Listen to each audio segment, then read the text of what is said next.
Petulangan Kang dan Badai Tumpang Sia menjadi kendaraan terakhir pelinggih Dane Jero Gede Batur Alitan pada puncak upacara Plebon hari ini Jumat 24 Januari 2025. Badai digotong oleh kurang lebih 1.150 orang dari 10 desa Batun Sendi Batur, sedangkan petulangan Kang diarak oleh ribuan masyarakat Batur.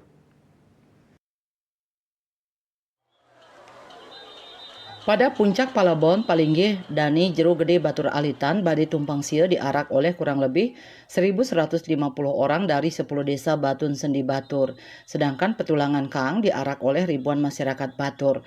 Pengemong Pura Ulun Danu Batur, Jero Penyarikan Duran Batur, mewakili Jero Gede Batur Duhuran dan Kasinoman Desa Adat Batur mengatakan, keberadaan Jero Gede Batur Makekalihan, Jero Gede Batur Duhuran, dan Jero Gede Batur Alitan dilegitimasi oleh teks lontar yang merupakan bagian dari lontar Raja Purana Ulun Danu Batur yang membahas terkait tatanan yang ada di Pura Ulun Danu Batur. Dalam teks lontar tersebut dijelaskan bahwa Palinggih, Dani Jero Gede Batur Makekalihan, Jero Gede Batur Duhuran, dan Jero Gede Batur Alitan merupakan pengemong ide Ratu Sakti. Dalam hal ini, Palinggih, Dani Jero Gede Batur Alitan adalah pengemong ide Ratu Sakti Madwegumi.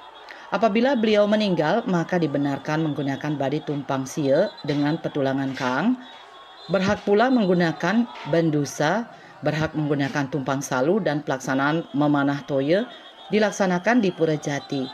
Hal tersebut jelas dituangkan dalam lontar Pratekaning Usana Siwa Sesana di lembar 19A dan B.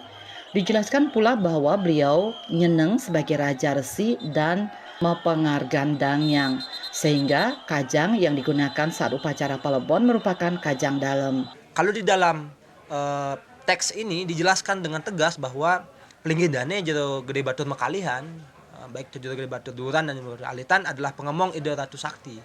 Dalam hal ini ide Ratu Sakti untuk pengemong Jero Gede Batur Alitan adalah ide Ratu Sakti Madwegumi gitu. Dan apabila beliau meninggal gitu, dibenarkan, dipatutkan untuk menggunakan badai.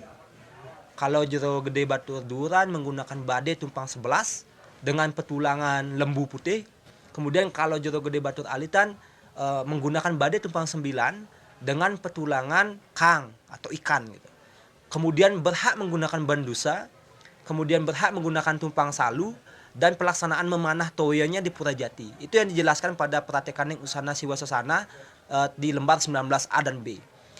Legitimasinya mengapa kemudian Jero Gede berhak atas penghormatan yang setara dengan dengan raja begitu, karena beliau nyeneng sebagai Raja Resi.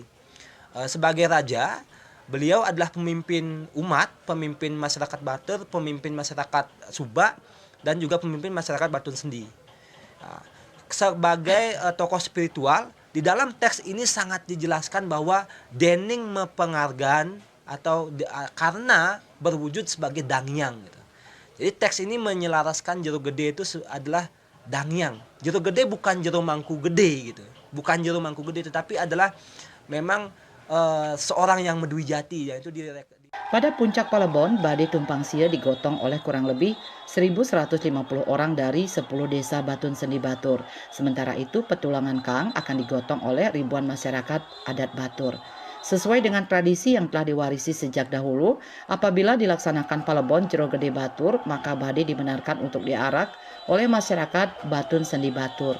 Dalam hal ini, untuk Palebon ini datang dari 10 desa, yakni Bayung Gede, Buahan, Selulung, Sekardadi, Bonyo, Tanggahan Gunung, Seribatu, Belancan, Sangkaduan, dan Katung. Sukma Bali TV.